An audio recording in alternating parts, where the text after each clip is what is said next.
Leitura de um artigo encontrado na internet.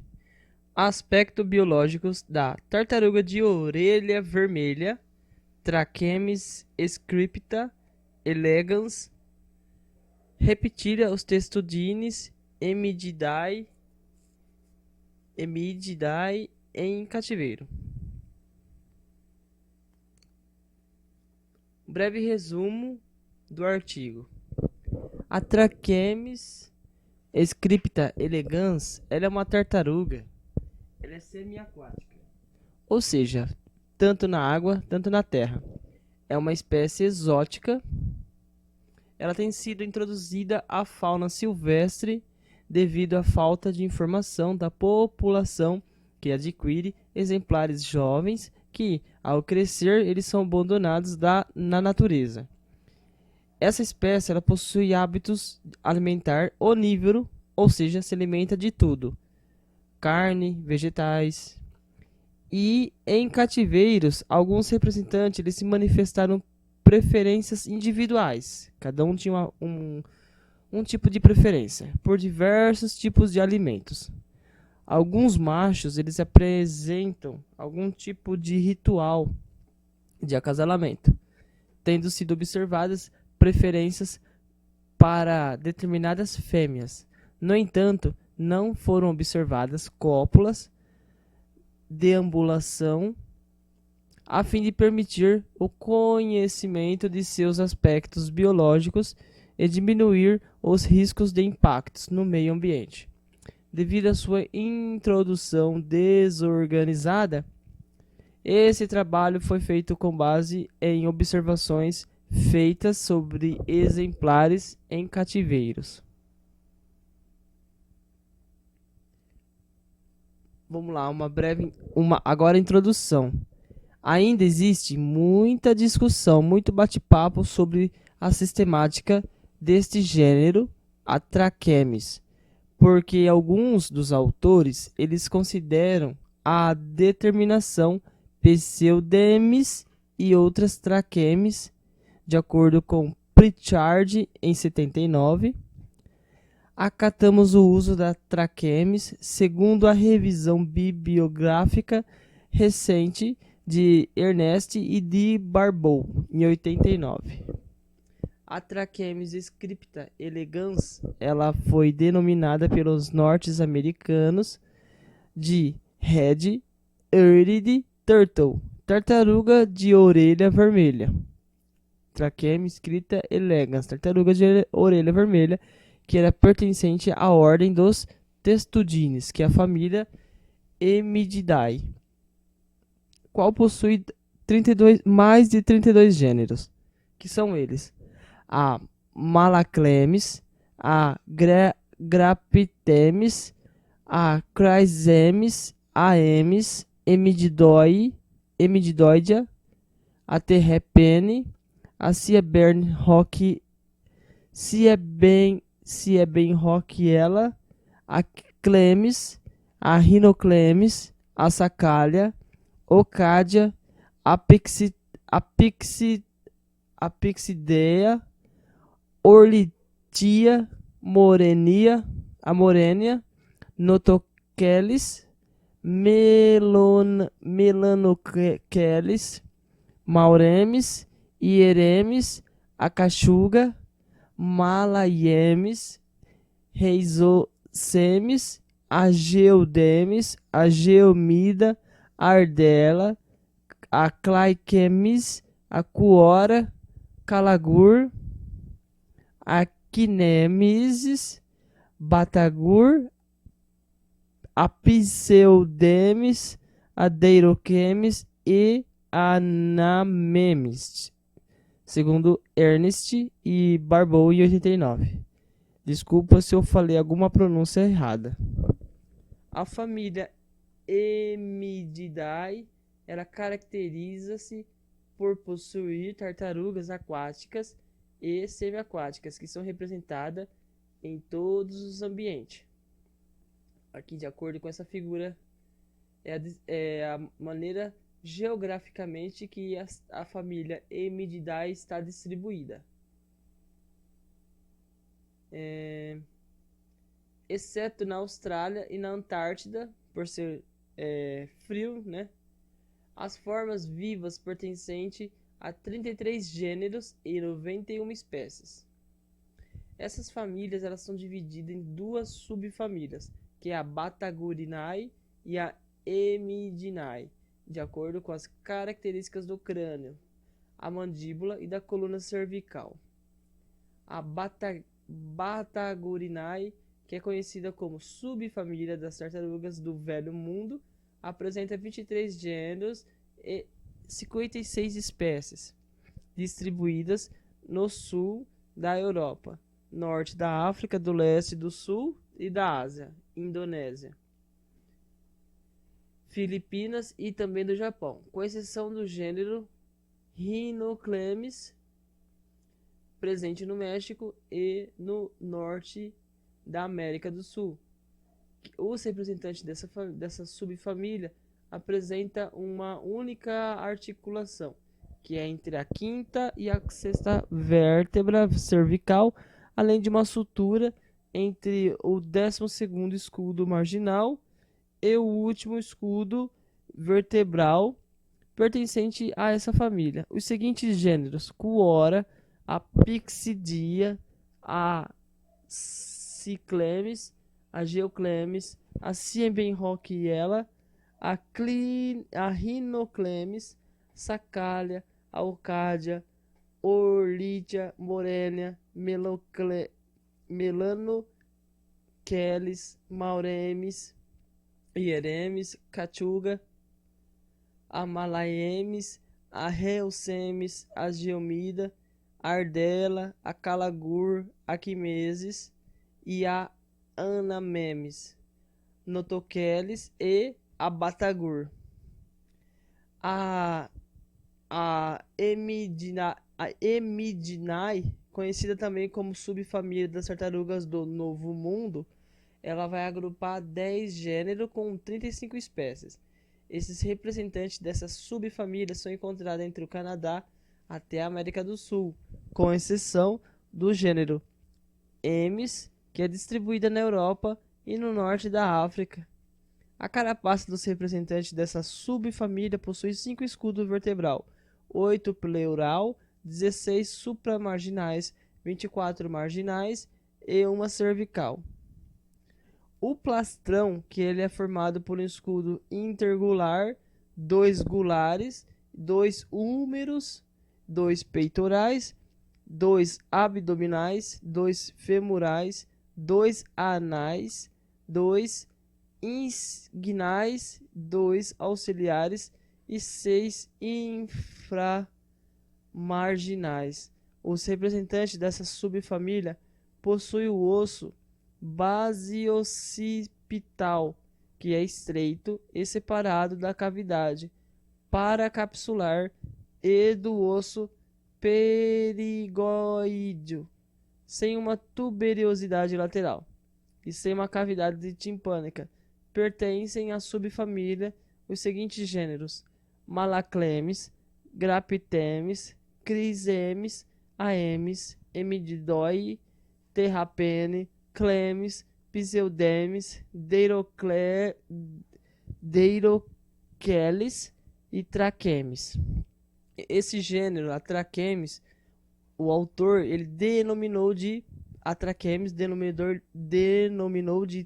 Pseudemes e se distribuiu no sudeste e no sul da central dos Estados Unidos, no México e na América Central, no noroeste da América do Sul, no extremo sul do Brasil, norte da Argentina e uma pequena área da costa norte do Brasil. A distribuição geográfica para Trachemes scripta elegans é do Texas, Novo México, partes indeterminadas do Nordeste do México, Oklahoma e no leste de Kansas, leste de Indiana, Kentucky, Tennessee e Alabama. Os objetivos desse trabalho foram analisar a preferência da alimentação das tartarugas e constatar o seu comportamento na alimentação. Verificar também a temperatura da água ideal para estas atividades. Analisar a maturidade sexual dos indivíduos, de cada um. E observar os ritos de acasalamento entre os machos e fêmeas adultos. Os materiais e os métodos que foram utilizados foram 20 exemplares de Trachemis scripta elegans, tartaruga da orelha vermelha, tamanhos e idades sendo 17 fêmeas, 3 machos.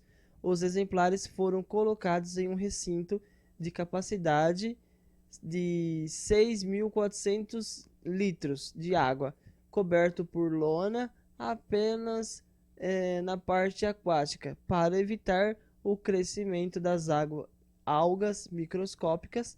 O recinto ele era composto por uma parte aquática de 400 cm por 200 cm de largura e 20 cm de altura, 400 por 280, e uma parte seca que era preenchida por areia de 90, 280 cm. O sistema de filtragem ele se formou de uma bomba com capacidade rotacional de 2.500 litros por hora e 2 caixas contendo cascalho, nas quais a água caía e ela retornava à piscina, com o objetivo de evitar o acúmulo excessivo de resíduos orgânicos. Um sistema secundário de filtragem aplicado, ele foi constituído por um motor externo com potência de 1/3 de cavalo-vapor e um botijão plástico contendo área para filtragem de piscina. Esse conjunto ele ficou ligado apenas 1h30 por dia e teve a capacidade de filtrar 5.000 litros por hora. No começo, as tartarugas com medida de comprimento de carapaça que era abaixo de 9 cm, elas se encontravam em outro recinto com a capacidade de 192 litros de água, medindo 80 cm de comprimento, 80 cm de largura e 30 cm de altura. O sistema de filtragem ele se formou em um filtro biológico que era movido por uma bomba de capacidade rotacional 30 litros por hora e um compressor de ar que era usado em aquário para auxiliar na filtração. Quando as tartarugas elas adquiriam mais 9 centímetros de comprimento de carapaça, foram transferidos ao recinto descrito acima. A temperatura de água foi medida diariamente em diferentes horários com o auxílio de um termômetro. As tartarugas elas foram alimentadas dentro do próprio recinto em dias alternados no período de setembro a março, que era primavera, verão, e 2 ou 3 vezes por semana no período de abril a agosto, outono e inverno. E esse procedimento ele foi aplicado devido ao fato de esses animais, assim como os demais répteis, eles se alimentarem apenas com as temperaturas do ambiente amena, acima de 15 graus centígrados e 10 graus, durante os meses de julho e agosto. As tartarugas elas não se alimentaram, apresentando um quadro de semi-hibernação. A alimentação ela foi fornecida à vontade até que estivessem completamente saciadas. Inicialmente, um dos objetivos foi contar todo o alimento fornecido. Contudo, no decorrer do projeto, tal procedimento não foi possível devido a alguns fatores, tais como a impossibilidade de separar as tartarugas uma das outras dentro do recinto onde se encontravam, sem que ocorresse o estresse dos indivíduos separados. A inviabilidade ao retirá-las do recinto, colocando em caixas separadas, não se alimentaram. Inviabilidade ao separar, colocando em caixas plásticas transparentes dentro do próprio recinto, também não se alimentaram. Os alimentos que eram fornecidos, eles foram o almeirão, a couve-manteiga, a rúcula, banana, mamão-papaya, lagarta de laranja, tenebro molitor, minhoca da Califórnia, ração específica para tartarugas, Reptomin e a Reptolife, espigas de milho verde, a zeamais, os camarões desidratados para gamaros, a ração para cachorros, Max Performance, o nome da ração, ração para gatos, a Whiskas, ração floculadas para carpas, fígado bovino cru e peixe guaru. Os resultados e a discussão. Assim como todos os répteis, as tartarugas elas precisam de um determinado tempo de exposição ao sol para se livrarem dos parasitas e acelerar a digestão. Durante o período matutino, quando o sol iluminava completamente a parte seca, a maioria das tartarugas elas permaneceu exposta ao sol. Muitas vezes, as tartarugas menores buscavam melhores posições do sol, apoiando em cima dos maiores. Todos os machos analisados, eles apresentam tamanho e massa do corpo muito menores do que das fêmeas da mesma idade. Observou também que as unhas dos membros anteriores dos machos eram maiores que as das fêmeas, que serviram no rito do acasalamento para forma de cortejo. Pritchard, em 79, ele indica que os machos do gênero Trachemes geralmente são menores que as fêmeas e possuem grandes unhas nos membros anteriores. Essas unhas têm grande participação do rito do acasalamento, pois realiza um movimento rápido na face da fêmea, estimulando a cópula. Os machos que eles eram analisados, considerados sexualmente maduros, possuíam cerca de 9 centímetros de comprimento de plastrão e nessa fase apresentavam unhas longas e deram o início ao rito do cortejo. As fêmeas sexualmente maduras, elas se apresentavam aproximadamente 16 centímetros de comprimento de plastrão e tornaram receptivas aos machos. Essas conclusões foram conseguidas a partir de observações comportamentais que não incluía estudos anatômicos ou histológicos. A maturidade sexual para Trachemes, Scripta elegans, ela é atingida nos machos por volta de 3 anos de idade e nessa fase o plastrão ele atinge cerca de 9 cm para 10. As fêmeas são consideradas sexualmente maduras por volta de 4 anos, sendo as medidas de plastrão compreendidas de 17,4 e 19,3. A fêmea ela faz 3 posturas anuais com estimativa de 8,8 ovos em cada postura, ou seja, desova em média 26,4 ovos por ano. Estudos feitos no ano de 1954 em Oklahoma mostraram que todos os machos eles eram analisados com mais de 11 centímetros de plastrão, que possuía maturidade sexual, características sexuais secundárias, como unhas longas. Entretanto, houve um macho capturado com 10,7 centímetros de plastrão e apresentou as características sexuais secundárias, sendo considerado sexualmente maduro. De 28 espécies de Trachemes, Scripta elegans dissecadas em 1954, Oklahoma, 8 foram consideradas sexualmente maduras devido à presença do corpo lúteo e dos folículos ovarianos que podem passar de 15 milímetros de diâmetro. Dessas 8 fêmeas, 2 elas mediam de 17,1 a 18 centímetros de comprimento, 4 de 19,1 a 20 centímetros e 2 de 20,1 a 21,0 centímetros. 5 fêmeas adicionais, medindo 17,5, 19,2, 19,7, 19,9 e 19,9 não foram dissecadas, mas foram consideradas sexualmente maduras devido ao exame do anel de crescimento. Estudos também demonstraram que a sua oviposição de Trachemis scripta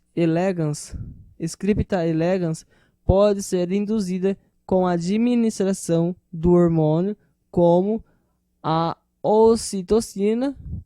Esse fato também ocorreu em outras espécies como Chelydra serpentina, Clemens insculpta, Stermoteros, Carinatus, Quinotermon, Leucostomum, Scorpioides. Em experimentos feitos com Trachemis scripta elegans, esse hormônio ele induziu a oviposição mesmo na ausência de ovos na região do oviduto. A maioria das tartarugas elas não possuem cromossomos sexuais heteromórficos, e assim a determinação sexual ocorre pela temperatura de incubação de ovos. Esse fato é muito importante, principalmente para os projetos de conservação de quelônios, pois dessa maneira pode-se introduzir no meio ambiente machos ou fêmeas conforme o plano de manejo. Sabe-se que a manipulação dos ovos pode aumentar a masculinização das populações. Nas espécies Apalone spinifera, Hartweg e Apolone mutica, a determinação sexual acontece por meio da taxa de hormônio esteroide. No caso de Trachemis scripta elegans, estudos mostram que o sexo dessa subespécie também é determinado pela temperatura. Estudos com Trachemis dorbigni demonstraram também a relação entre a temperatura da incubação e a determinação do sexo. Não foi possível distinguir machos e fêmeas por características externas nos indivíduos de até aproximadamente 2 anos de idade. Dessa maneira, um acompanhamento anatômico das gônadas torna-se fundamental para a identificação do sexo. Muitas vezes, a análise das características morfológicas externas apenas não é o suficiente para determinar o sexo. Então, há necessidade de um estudo histológico, como aconteceu em um estudo com careta, que é a tartaruga cabeçuda. Há ainda a possibilidade da observação de cor e de forma das gônadas, determinando o sexo. Isso foi feito em um estudo de Chelonia midas, que é a tartaruga verde, e a malvásio. A temperatura que é ideal para a incubação de ovos da Trachemis dorbigni, que é o tigre d'água brasileiro, encontra-se na faixa de 25 graus e 31,5, sendo que em 54 dias o menor observado é 31 graus e meio e 120 dias o maior, que é 25 graus. A Trachemis scripta elegans, a temperatura de incubação ideal vai variar de 25 até 30 graus. E o período de incubação vai variar de acordo com a temperatura, estando compreendido entre 58,7 e 93 dias. Casos raros de coloração diferentes devido à temperatura de incubação incorretas e de albinismo já foram detectadas em Trachemis scripta elegans. Estudos feitos com Podokenemis expansa, a tracajá, que é uma espécie que habita a região do Amazonas, mostraram em condições naturais a razão sexual das tartarugas. Elas favoreceu as fêmeas de acordo de um macho para 30 fêmeas.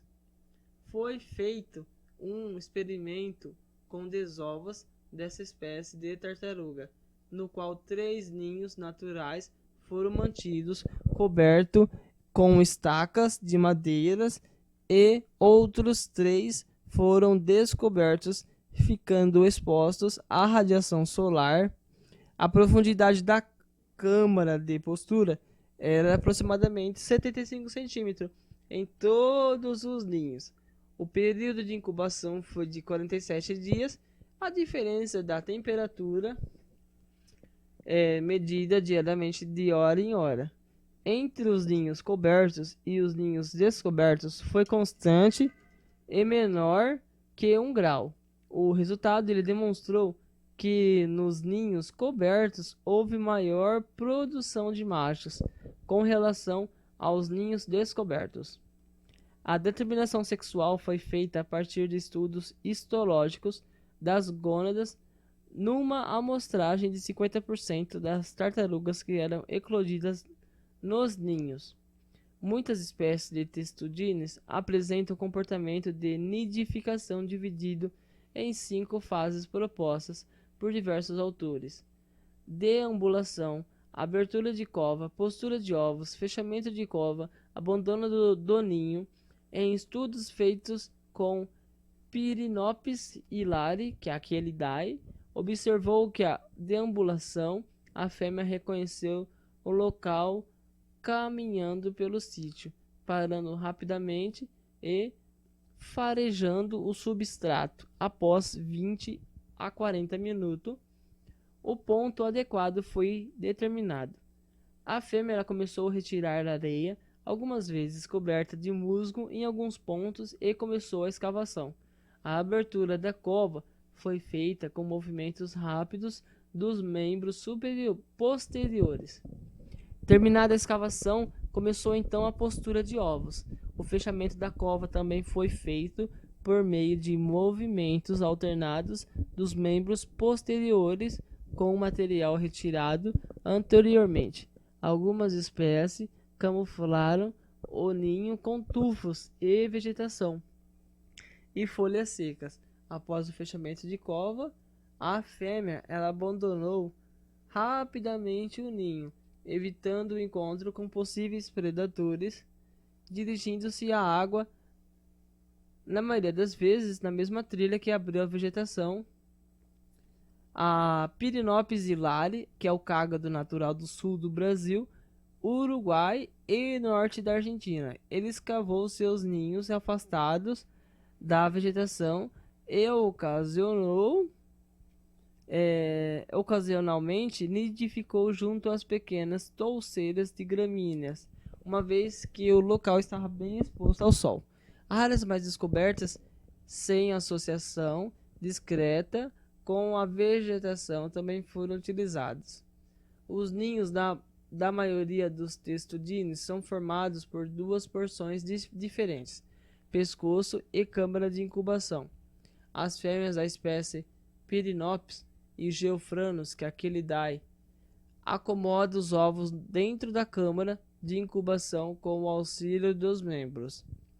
Esse fato não foi constatado para a hilari. Trachemis dorbignii, que vai alternar a camada de ovos com uma camada de areia. Já a espécie hilari põe seus ovos um sobre o outro, ocupando toda a câmara de incubação. A desistência de nidificar nunca foi observada durante a postura, podendo ter ocorrido nas fases de deambulação, a abertura de covas. Caso a fêmea tenha sido perturbada, voltando imediatamente à água. Nessa pesquisa observou-se uma cova aberta, mas não ocorreu postura de ovos. Provavelmente a fêmea estivesse reconhecendo o local ou tenha sido interrompida durante a abertura. A cova estava perto da água e a profundidade era de 15 centímetros. Muitas vezes os ninhos eles sofrem predação. No caso da hilari, da P. hilari, observou a predação por 3 animais. Um deles apresentava hábito diurno e o TIU, que é a Tupinambis merinae, que consumia os ovos integralmente. Os outros 2 eram mamíferos noturnos, que é o guaxinim do campo, é o Pseudolapex Guinocercus e a mão pelada, que é o Procyon cancrivorus. Deixou como marca da sua predação as pegadas e as cascas dos ovos com um furo por onde obteve o seu conteúdo. Os filhotes de testudines possuem o ovo ruptor, estrutura pontiaguda, coloração branca, situada abaixo das narinas, que vai promover pequenos cortes na casca com a ajuda dos movimentos da cabeça e dos membros anteriores. Os filhotes de Trachemis scripta elegans rompem a casca do ovo por meio de movimentação da cabeça e dos membros anteriores, raramente usando as unhas. Após a eclosão, durante as primeiras horas da vida, os escudos abdominais marginais se acomodam, promovendo a estruturação do corpo da tartaruga. O saco vitelino encontra presente nos recém-nascidos, parcialmente exteriorizado pela abertura entre os escudos abdominais e femorais do plastrão. A absorção do vitelo, o desaparecimento das dobras do plastrão parecem ajudar a normalização da carapaça de recém-nascidos de várias espécies da família Hemididae. Inclui Trachemis scripta elegans, o ovo eruptor de Trachema dorbigui diminui de tamanho e ela some em 3 ou 4 semanas, assim como as dobras do plastrão, e o saco vitelino é totalmente absorvido. A dieta para adultos do gênero Trachemis é herbívora, mas pode ser onívora também. Indivíduos da Trachemis scripta elegans observados em Oklahoma alimentaram-se de diferentes itens como insetos, peixes, outros vertebrados que conseguiram capturar. A análise do conteúdo do estômago do intestino de duas fêmeas medindo 15,1 e 15,6 que foram capturadas em 21 de junho de 1954 e de outra fêmea medindo 20,3 capturada em 12 de julho do mesmo ano. Demonstrou a presença da erva lípia incisa em grande quantidade e insignificante quantidade de pequenos peixes. Estudos com Hydromedusa maximiliane, cágado da região sudeste do Brasil, que vai pertencer à família Quelidae, mostraram que diferentes itens alimentares foram consumidos de acordo com o sexo ou o tamanho do animal. Estudos sobre hábitos alimentar a partir da análise do conteúdo do estômago demonstraram que essa espécie foi primeiramente carnívora, consumindo invertebrados e vertebrados. Foram dissecados 113 espécies para o estudo. Entre os invertebrados encontrados nos estômagos inclui representante das classes Oligacheata, Hirudinea, Arachnida, que é da ordem Aranea, Malacostra, que é da ordem Decapoda,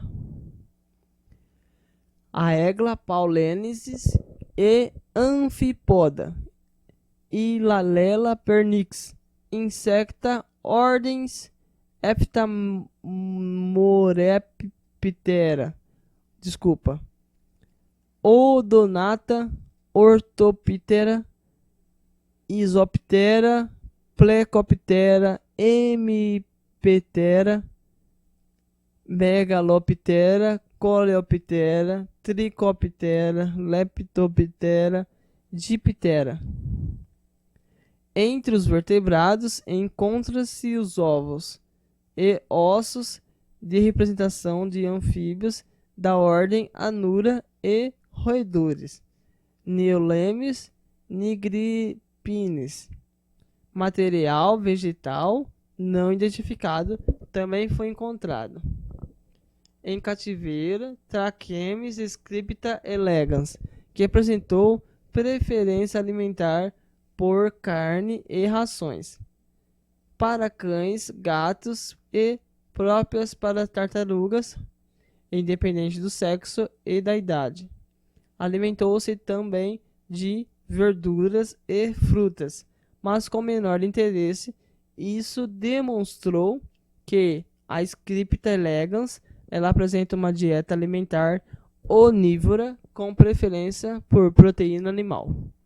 O comportamento alimentar observado em cativeiro da espécie Phrynops hilari ela aconteceu sempre dentro da água e se dividiu em 5 etapas sucessivas, nem sempre obrigatórias: o forrageio, a aproximação, a apreensão, a dilaceração e a ingestão do alimento.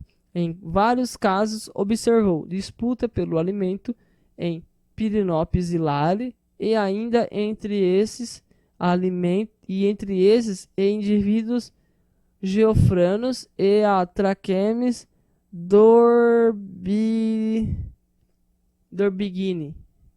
que conviviam no mesmo recinto. Em tais disputas entre os indivíduos de vários tamanhos, os cágados tinham muito interesse em capturar o alimento previamente capturado por outro exemplar. Por esse motivo, o indivíduo que aprendia primeiro o alimento procurava afastar para não perder. Não foi observada dependência do tamanho ou espécie do quelônio para apreensão e digestão do alimento. Observamos que a Trachemis scripta elegans esse mesmo comportamento alimentar. O período de maior atividade das tartarugas aconteceu na primavera e no verão, o período que determinou inclusive maior ou menor captura da hidromedusa maximiliani no Parque Estadual Carlos Botelho do estado de São Paulo. As fêmeas elas foram capturadas durante todo o ano, exceto nos meses de julho e agosto, que era o mês de inverno. Os machos eles foram capturados em setembro e dezembro e os jovens somente em setembro e março, que era primavera e verão.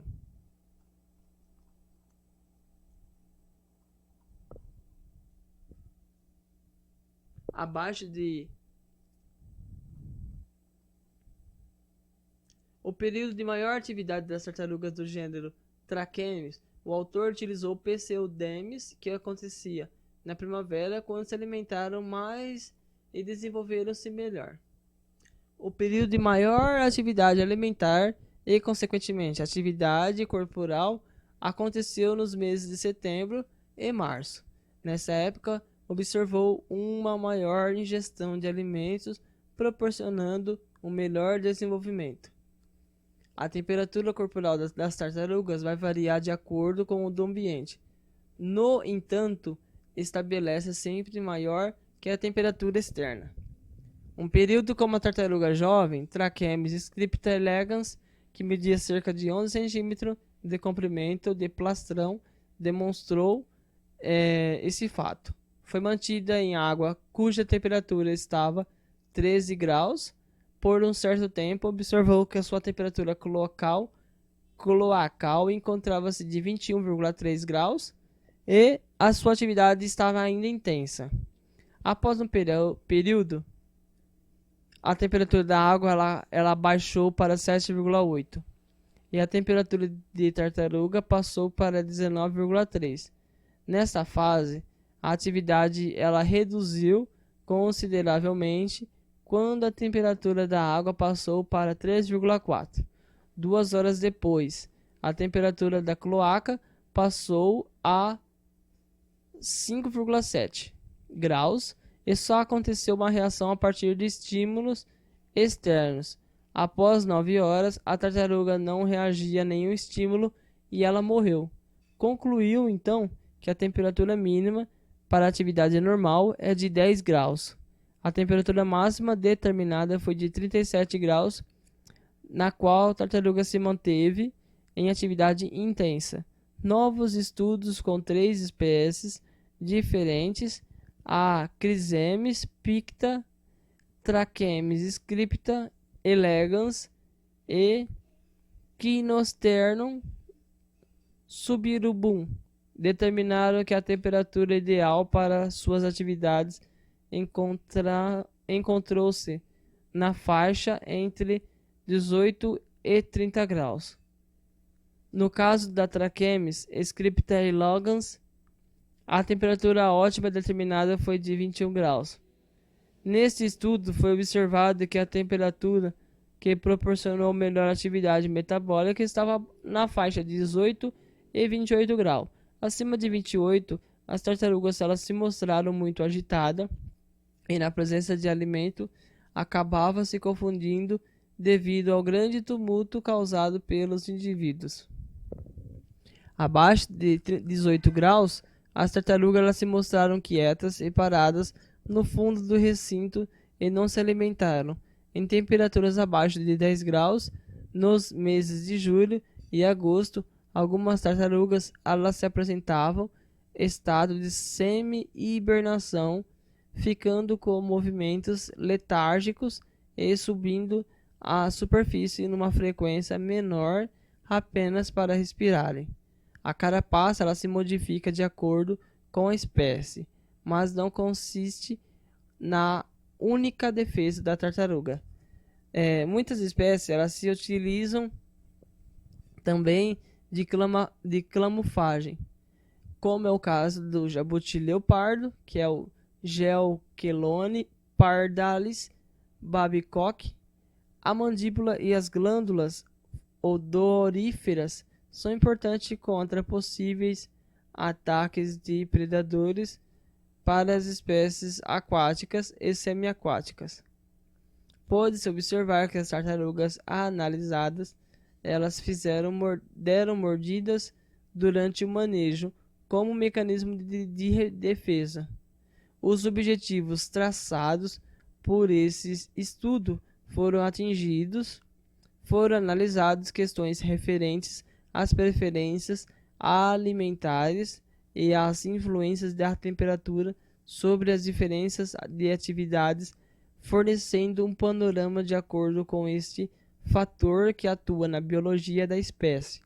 Os métodos empregados podem ser aplicados em estudos similares em outras espécies.